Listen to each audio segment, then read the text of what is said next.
आप सबको मेरा नमस्ते।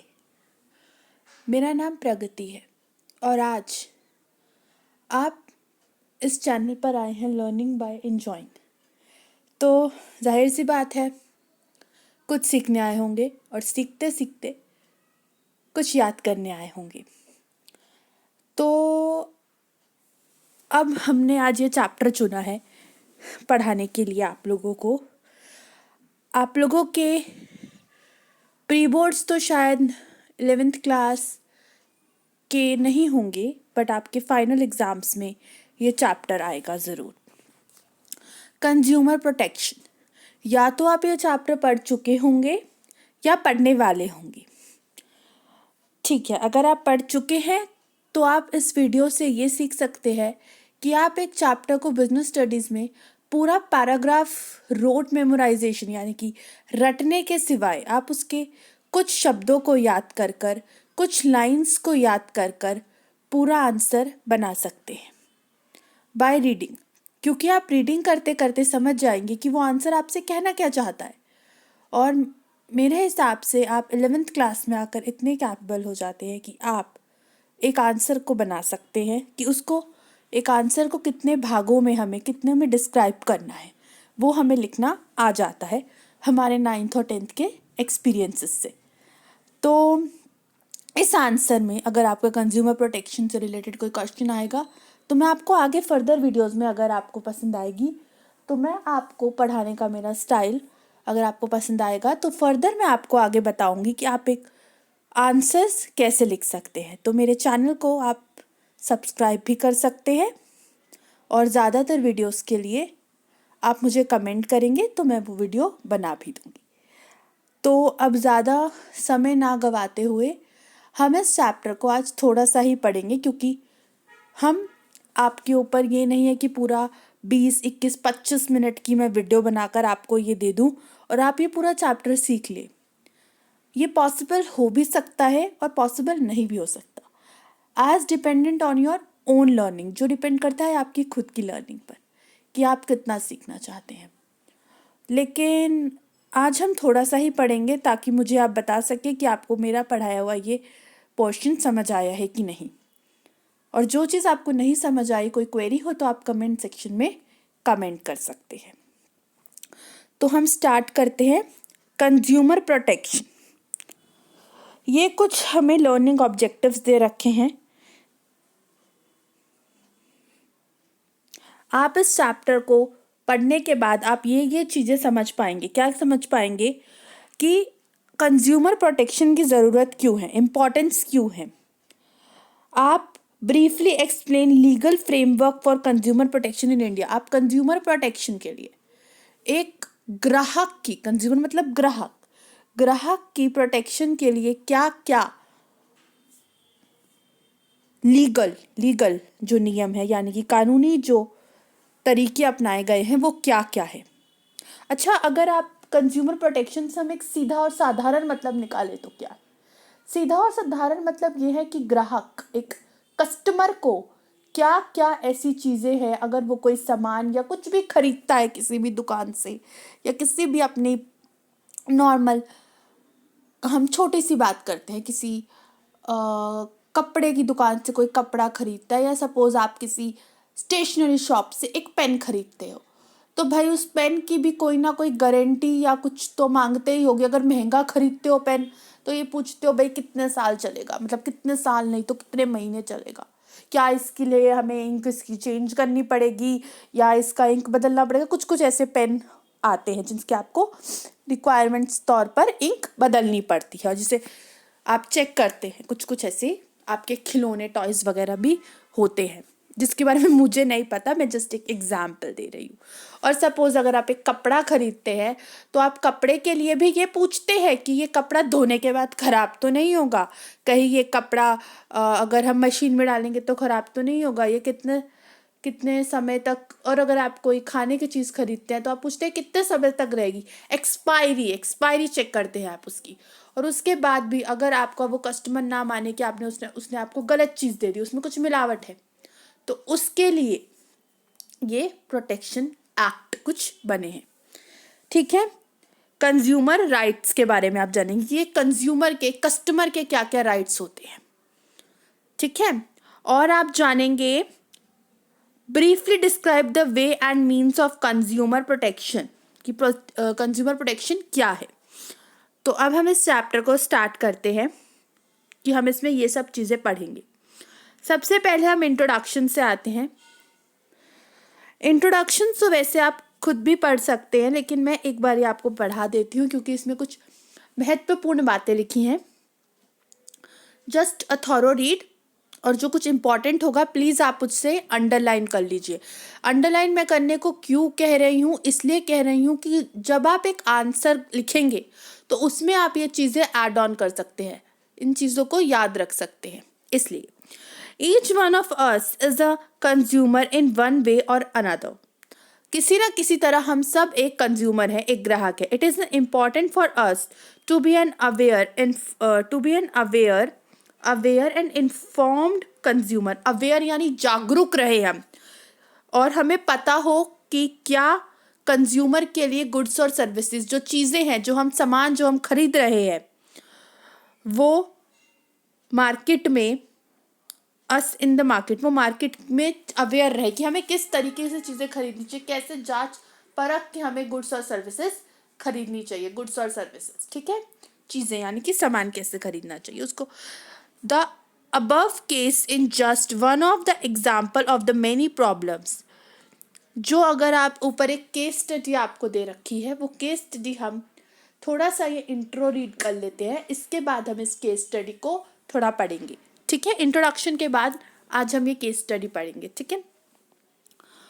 Is the example of many problems that consumers face in the purchase. जब कंज्यूमर एक चीज़ लेता है, कोई सामान लेता है, खरीदता है, तो उसमें काफ़ी सारी चीज़ें उसको प्रॉब्लम्स होती हैं।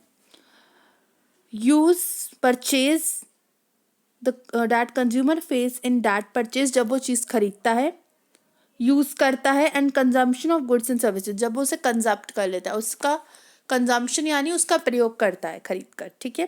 But very few consumers are aware of their rights given them by the consumer protection act 2019। Please underline this. Consumer protection 2019 के तहत एक कंज्यूमर के पास क्या क्या राइट्स हैं उसके बारे में कम लोग अवेयर होते हैं, बहुत कम लोग जानते हैं। The consumer protection act 2019 has replaced the act of 1986 and seeks to within the scope in the addressing consumers concerns. इसमें कंज्यूमर्स के जितने भी कंसर्न्स हैं वो 1986 के एक्ट से लेकर 2019 का एक फ्रेश एक्ट बनाया गया है, जो अब आपको पढ़ना है। जो आपकी जो अपडेटेड बुक्स हैं, जो इस बार की बुक्स हैं या पिछले साल की बुक्स में भी मे बी हो सकता है, मुझे पता नहीं है, आप एक बार चेक कर लीजिएगा। बट आपको जो पढ़ना है और जो पेपर में लिखना है वो 2019 एक्ट के अकॉर्डिंगली ही लिखना है, ठीक है। तो चलिए हम एक बार केस स्टडी पढ़ लेते हैं ताकि हमें थोड़ा सा और क्लियर मिल जाए, जो ये केस स्टडी इन्होंने ये हमें दे रखी है। In a landmark consumer form judgement, now if you do not get money from ATMs, it would be considered as a deficiency of services or a part of a bank. अगर आपको ATM से money नहीं मिलती, not get money from ATM, it would be considered as a deficiency. ये आपकी deficiency मानी जाएगी of a services की deficiency मतलब जो है deficiency मतलब कम हो रही है, मतलब आपको उन्होंने धोखा दे दिया या आपको पैसे नहीं दिए, इस तरीके का बैंक की तरफ से। On May 4, 2017, a petition in the consumer firm in Raipur was filed where the complainants submitted photos and videos recording of 3 failed ATM transactions due to non-availability of cash bank and ATMs. कि मतलब वो जो bank में जो ATMs लगे हैं वो उनको कैश विड्रॉल करके दे ही नहीं रहे हैं। ये पिटीशन उन्होंने फाइल कर दी है कंज्यूमर कोर्ट में। In front of the firm, the bank argued that ATM runs with internet connectivity.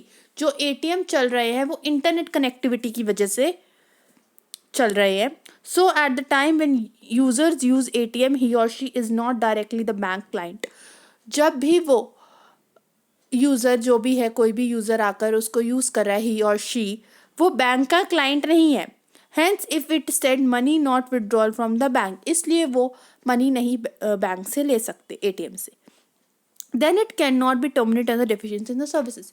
मतलब ये फिर हमारी जो बैंक की सर्विसेज में कोई कमी नहीं है उसमें। जब वो हमारे बैंक का, एटीएम का वो ही नहीं है, कस्टमर ही नहीं है, तो फिर हम उसको कोई कमी नहीं है, मतलब उसके साथ हमने कोई धोखाधड़ी नहीं करी है, उसको पैसे नहीं दिए। जब अगर वो हमारा कस्टमर होता तो हम मानते, लेकिन वो हमारा कस्टमर नहीं है, जो ये कहना चाह रहे। The form rejected the banks logic, bank का ये जो लॉजिक था, ये जो मैंने आपको अभी बताया, वो completely रिजेक्ट कर दिया था। petition has presented photos and videos recording at the time of the withdrawal as evidence in front of form acknowledges that the consumers at various times go to ATM, जो consumers, जो customer है, किसी भी time पे ATM में चले जाते हैं to withdraw money every time the message of cash not available is the lacked in services। हर बारी ये होता है कि विड्रॉल जो मनी वो निकालते हैं, वो कैश वहाँ पर अवेलेबल नहीं दिखाता, तो इसमें सर्विसेज की ही दिक्कत है, एटीएम की सर्विसेज की दिक्कत है। The form accepted the petition, form ने जो है पिटीशन को एक्सेप्ट कर लिया। After hearing the arguments of both the parties, the form order that if the bank will not provide ATM services to a customer, there it will be a considered a reduction in services. Customer firm imposed a fine of rupees 2500 on the bank, including rupees 1500 as compensation from mental harassment, as 1000 for legal expenses for the non-availability of cash in its ATMs as a deficiency in bank services। अब भाई क्या हुआ, bank ने ये कहा कि अगर हम इसको रीड करके पूरा अच्छे से ये समझे, तो हमें ये समझ आता है कि एक कस्टमर है जो जाता है बैंक के पास, लेकिन उसको पैसे नहीं मिलते हैं। ठीक है, एक कस्टमर को पैसे नहीं मिलते। अब भाई पैसे नहीं मिलते तो वो क्या करता है, वो जाके कोर्ट में पिटीशन फाइल कर देता है। ठीक है, उसने कोर्ट में पिटीशन डाल दी। अब उसने कोर्ट में पिटीशन डाल दी, तो उसके बाद क्या, कोर्ट के साथ जो बैंक का आर्ग्यूमेंट होता है, बैंक कहता है कि भाई वो मेरे बैंक का कस्टमर नहीं है, ठीक है, तो मैं उसे पैसे नहीं दूंगा। लेकिन कोर्ट ये कहती है कि आप पैसे दोगे, जो आप ये लास्ट पैराग्राफ में पढ़ रहे हैं उस, बट जो कस्टमर ने पिटीशन दी थी, बल्कि कोर्ट ने उसको एक्सेप्ट कर लिया, क्योंकि उसकी पिटीशन सही थी, क्योंकि वो तो कस्टमर है, तो वो जाके किसी भी एटीएम से निकाल सकता है पैसा। और अगर वो बैंक उसको पैसे नहीं देगा तो ये बैंक की गलती होगी, जो कि आपने अभी लास्ट पैराग्राफ में पढ़ा। और अगर बैंक उसको पैसे नहीं देता तो उसे हर्जाने के तौर पर ये सब चीज़ें करनी होंगी, जैसे कि bank form order that, form को ही ऑर्डर देती है जज कि आप पैसे दोगे। Form that if the bank will not, आपको पैसे देने हैं, और अगर आप पैसे नहीं देते to the customer, then it will be considered a reduction in the services, आप ही की सर्विसेज में रिडक्शन निकाला जाएगा ये।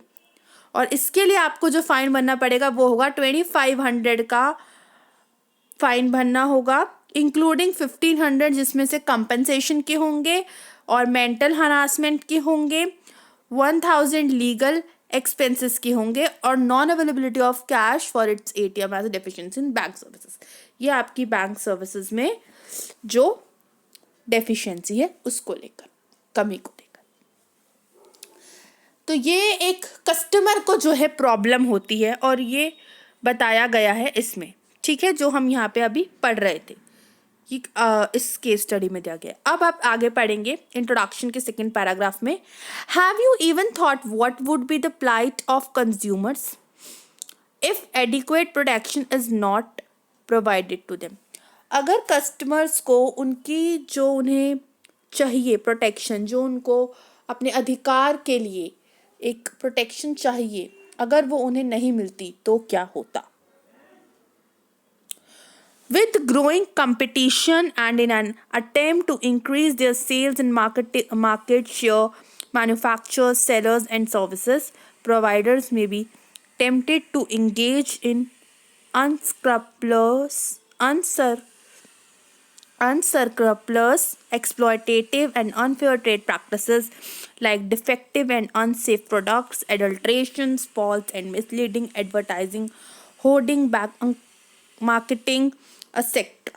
अगर कंज्यूमर्स को उनके राइट नहीं देते तो ये सब कुछ होता। ये सब कुछ मतलब क्या क्या होता, जैसे कि आप अंडरलाइन कर सकते हैं यहाँ से सेकंड पैराग्राफ की 1 2 3 4 5 6 लाइन से।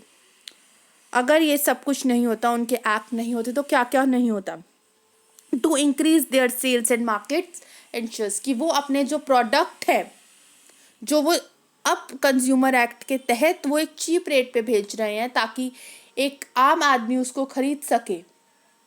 एक निर्धारित रेट तय किया गया है ना कि मिडिल क्लास, अपर क्लास या लोअर क्लास सबके ज़रूरत के अनुसार वो चीज़ को खरीद सके, एक गुड्स एंड सर्विसेज को, एक सामान को वो खरीद सके।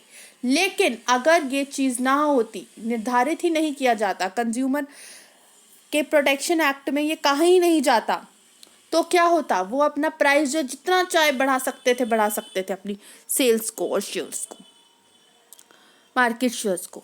मैन्युफैक्चरर जितना मर्जी कर सकते थे, जितने मर्जी सेलर्स कर सकते थे और सर्विसेज प्रोवाइड कर सकते थे to engage in unscrupulous and exploited. Unscrupulous मतलब जो खराब चीज़ें हैं, एक्सप्लॉइटेड मिलावट वाली चीज़ें हैं, वो भी दे सकते थे और उन पे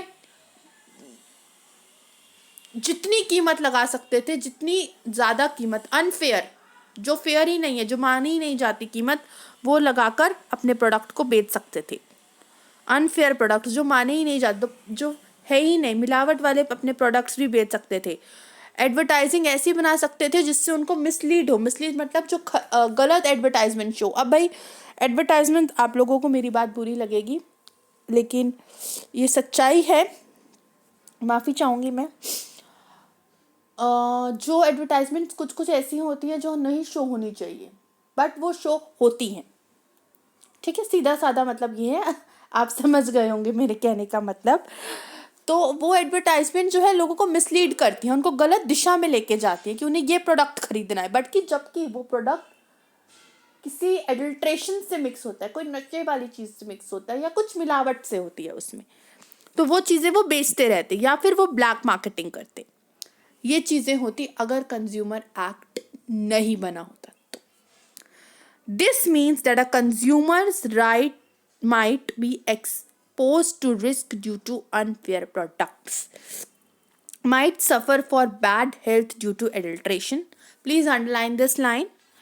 अगर ये सब चीज़ें नहीं होती तो कंज्यूमर को क्या क्या दिक्कतें होती, क्या क्या चीज़ें, क्या क्या रिस्क पर होता उनका, क्या क्या रिस्क पर होता, वो यही चीज़ें होती due to unfair products. Unfair products यानी कि जो प्रोडक्ट्स मिलावट वाले हैं, जो प्रोडक्ट्स बेचने के लायक ही नहीं है, जिनको बेचना नहीं चाहिए, ठीक है, उनके बारे में। क्या किस चीज़ से वो सफ़र करते, suffer from bad health due to adulteration. Adulteration मतलब मिलावट वाली चीज़ों से जो फूड प्रोडक्ट्स उनको दिए जा रहे हैं। Due to adulteration food products might be cheated because of misleading advertisement or sale of spurious products, might have to pay a higher price when seller engage in a overpricing. यही बात जो मैंने आपको बताई, फिर ओवर प्राइस वो लोग बढ़ाते रहते और इसकी कोई सीमा नहीं होती, और अगर कंज्यूमर राइट नहीं होती तो उन्हें ये दिक्कत होती। होर्डिंग और ब्लैक मार्केटिंग भी होती, ठीक है। As a result consumer become unsafe, consumer जो है फिर अनसेफ फील करता, cheated and is expose to many risks and health problems. अगर कंज्यूमर राइट्स नहीं होते तो कंज्यूमर जो है अनसेफ फील करता और उसको काफ़ी सारे हेल्थ इश्यूज भी फेस करने पड़ते, ठीक है। अब can business afford to ignore the interest of consumers, क्या बिजनेस जो है वो कंज्यूमर के इंटरेस्ट को गवा सकता है? The market forces have changed from a seller market. The earlier approach of the caveat emptor, which means let the buyer be aware to a consumer market. ये जो इंसान है जिनका ये नाम लिखा है कैवेट एम्पर्टर, इन्होंने ये कहा था कि इनकी अप्रोच जो थी बायर बी अवेयर, बायर को, खरीदार को हमेशा अवेयर होना चाहिए टू अ कंज्यूमर मार्केट, जो कंज्यूमर मार्केट में, that is कैवेट debtor which implies let the seller be aware, seller को भी अवेयर होना चाहिए कि वो क्या बेच रहा है। A consumer is set to be a king, जो कंज्यूमर है वही एक किंग है। इन फ्री मार्केट इकोनॉमी, एक पूरी मार्केट की अर्थशास्त्र, अर्थ व्यवस्था में वही। Hence consumer protection has significant for both consumers and business alike, consumers के लिए भी प्रोटेक्शन है तो बिजनेस के लिए भी कुछ है ज़रूरी, और वो 2019 के एक्ट के थ्रू ही दिए गए हैं, जो गवर्नमेंट ऑफ इंडिया ने लीगल प्रोटेक्शन को ध्यान में रखकर to safe guard interest of a consumer, consumer के सेफ गार्ड को, कंज्यूमर की सेफ्टी को ध्यान रख के किए। अब क्यों इम्पोर्टेंस है कंज्यूमर प्रोटेक्शन एक्ट, ये हम आज नहीं पढ़ेंगे, ये हम पढ़ेंगे कल, ठीक है। तो आपको मैं एक छोटा सा काम देती हूँ, आप मुझे क्या करेंगे, इस वाले पार्ट को आप एक बारी दोबारा से रीड करेंगे कि आपको कुछ अगर नहीं समझ आया इंट्रोडक्शन में या मेरे समझाने में कुछ नहीं आया तो आप कमेंट सेक्शन में मुझसे क्वेश्चन पूछ सकते हैं। और इम्पॉर्टेंस ऑफ कंज्यूमर प्रोटेक्शन की जो वीडियो है वो आपको जल्द से जल्द मिल जाएगी ताकि आप आगे फर्दर समझ सकें, ठीक है। So please everybody do read once you have to come for watch the videos, ठीक है। प्लीज़ एक बारी आप घर से कंज्यूमर प्रोटेक्शन एक्ट अपने घर पर एक बारी इसे ज़रूर रीड कीजिएगा, ताकि जब मैं कल इसे समझाऊँ या आज शाम में जब भी इसकी वीडियो दूँ तो आपको सुनते सुनते आपके कंसेप्ट्स क्लियर हो जाए, ठीक है। Thank you so much everyone for watching the video. Please do like, share and subscribe and comment if you want more videos. Thank you.